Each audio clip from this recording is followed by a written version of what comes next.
What's good, y'all?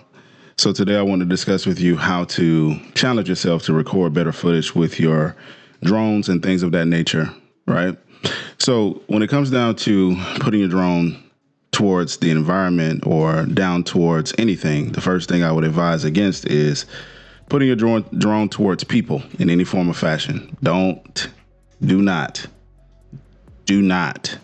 go towards people unless that is something you're paid to do, unless that is something that you're doing for client work or some of that nature. But for the most part, when you challenge yourself with your drone, it is to, kind of like put yourself in a position of, I don't want to be boring, but I also don't want to be too fun to the point where I'm putting my drone in danger, others in danger, or myself in danger.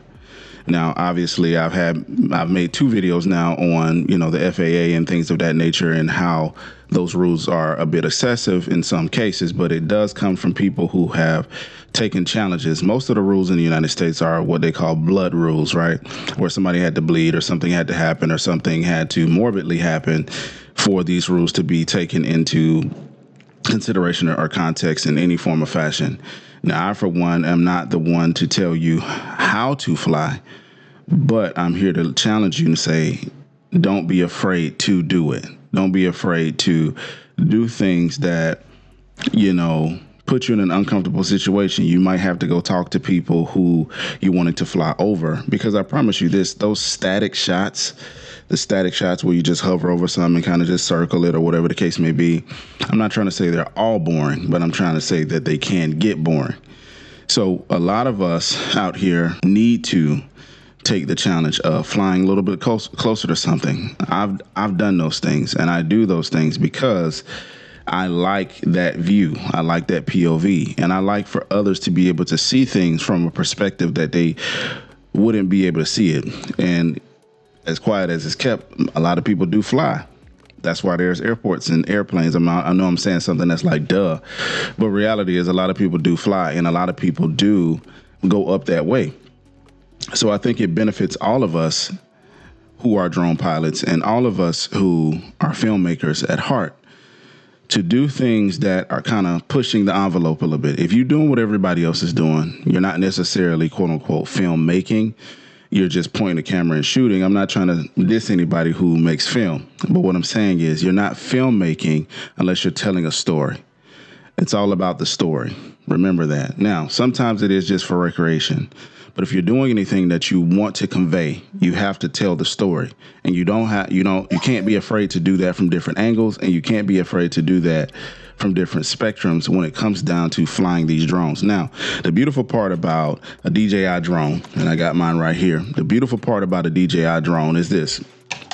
Let me show you. So on the DJI Air 3S, and I'm hoping all of them come with this. I'm trying to take my eye out of the camera, but all of them have this LiDAR here, the DJI Air 3S. The beautiful part about that is if you're flying towards something, say if I was flying towards this, it would stop me before I got there in low light. So that also can challenge you in that regard. And you also have your eyeballs here, right? And these are what keep you from hitting things in the front. And they also have them on the bottom. They also have them on the side, left, right, front, back. You pretty much are covered all the way around your drone. Well, you don't have to worry about if you're going to hit something, right? Unless you're in sports mode. Now, if you're in sports mode, it comes up on your RC2 controller and it politely tells you obstacle avoidance is off. That is for those of us who like to kind of fly that FPV route. Now, a lot of you are saying, to get the DJI Avata 2, you can. I think top speed for that one is 33.6 miles an hour. Top speed for the DJI Air 3S is 60.3 miles an hour, 60 miles an hour, if you will. And that right there is impressive because when it's 60 miles an hour, imagine turning your camera to FPV mode, which you can. You either have like a fixed mode or a gimbal mode in the 3S, or you have the FPV mode. So imagine going 60 miles an hour and flying that close to the ground.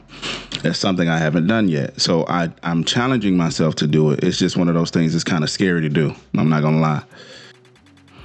So another thing we can do is taking a pause for the cause when it comes down to how you want to fly. Sure, you have waypoints. You have many things that you can do on these drones. I guess the gist of my video is to challenge you to do the things that I'm not trying to say nobody else is doing, because there probably is somebody out there doing it, but do the things that you really want to do. Challenge yourself to go beyond your comfort level when it comes to these drones, especially if you're going to be uploading these videos to social media. Because if you start to pick it up, there's not a lot of people on social media who are like overly supportive of drone pilots and, oh my gosh, you guys do amazing work. They more so look at a film. It's just like a film I was looking at the other day. I saw some on Netflix, a new film. And you could tell a lot of the shots were drone shots. A lot of the shots or the B-roll shots or the transitions to other parts of the scene or transitions to other parts of the film or another, aspect of it were drone shots. And they were all hovering over a city. Some of them were hovering over the character and they were floating over them. And you could tell because the way the gimbal moved up, you can tell. So there's a room out there for us. It's just not necessarily a recognition or stardom when it comes down to it. So I think a lot of us could benefit from the factor of challenging ourselves with these drone shots. And then if you're putting your work out there and you're challenging yourself with the drone shots, then and only then can you put out movie style things where it is no longer just, I just want to say challenging yourself to be able to go into these spaces and do these things where it's not just you're flying, but more so that you're, like I said before, telling a story, and not just telling a story, but conveying it in such a way that the video is speaking versus you having to speak. You have to have some imagination for this and use your imaginative ways in order to be able to do this. So that's what this video is about. Challenging ourselves as drone pilots to get the shots, get the angles that, I'm not trying to say nobody else is getting, but when you have a drone, it is the shots that are easier to get flying than it would be to manually set things up, contraptions in order to do those things. So challenge yourselves out here to get those shots that not a lot of people are getting, because I promise you, I am about to start doing that, and I have been doing that. And speaking of the FPV mode, I more than likely will go out and do that today.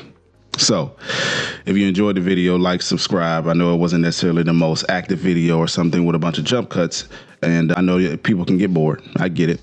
But the factor is value in information is value in listening too. So if we give each other the opportunity to learn from one another and challenge each other to be better, then I think it makes us more approachable to gain more notoriety when it comes down to the public. Thank you guys for tuning in. Peace.